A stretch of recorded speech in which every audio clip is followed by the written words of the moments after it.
एक बार गौतम बुद्ध कौशल राज में भ्रमण कर रहे थे। एक गरीब की कुटिया में पहुंचने पर उस घर के मालिक ने उन्हें भोजन का निमंत्रण दिया। भोजन करने के पश्चात गौतम बुद्ध कुटिया के पास वाले बगीचे में टहलने लगे।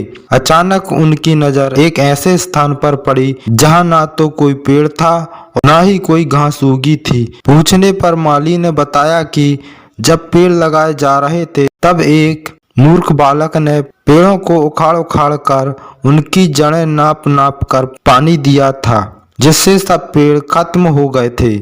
गौतम बुद्ध ने हंसते हुए कहा, उस मूर्ख लड़के ने पहली बार ही बाग नहीं उजाड़ा, इसने पूर्व जन्म में भी ऐसा ही किया था। उस माली और घर के मालिक के पूछने पर गौतम बुद्ध ने उस लड़के की पूर्व जन्म की कथा सुनाई कि काशी के राजा ब्रह्मदत्त के राज में एक बार नगर में बड़ा उत्सव हो रहा था।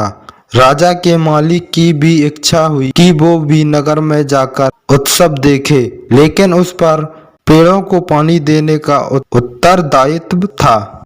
माली दुर्लभ और सुंदर पेड़ों तथा लताओं से भरे बगीचे की रोज देखभाल किया करता था। उसके न रहने पर बगीचे और पेड़ पौधों की देखभाल कौन करेगा?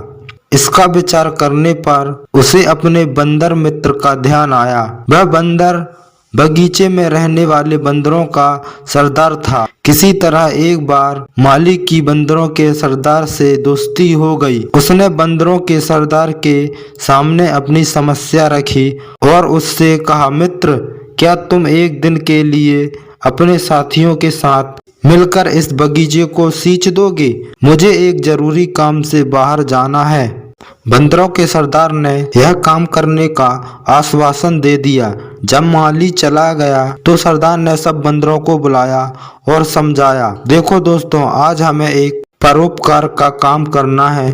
बड़ी सावधानी और अक्लमंदी से सभी पेड़ पौधों को पानी देना है। कोई पेड़ प्यासा ना रहे। जिस पेड़ को जितनी जरूरत हो उतना ही पानी दिया जाए।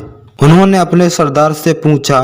तब उस बुद्धिमान बंदर ने उत्तर दिया, पेड़ जड़ों से पानी पीते हैं। किसी पेड़ की जड़ें छोटी होती हैं तो किसी की बड़ी।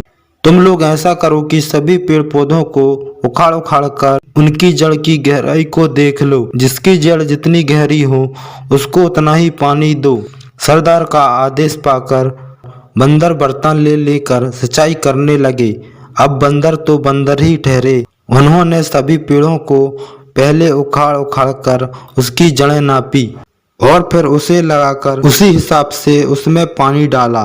जल्दी उन्होंने सारे छोटे छोटे पेड़ पौधे को उखाड़ डाला। इस मेहनत के काम में बंदर भी बिल्कुल थक चुके थे, पर उन्हें इस बात का संतोष था कि आज उन्होंने एक बहुत अच्छा काम किया था। दूसरे दिन जब माली आया और सारे बगीचे का विनाश देखा तो सर पीट कर गहरी सांस छोड़ते हुए कहा कि किसी ने सच ही कहा है कि मूर्ख दोस्त से समझदार दुश्मन ज्यादा अच्छा होता है।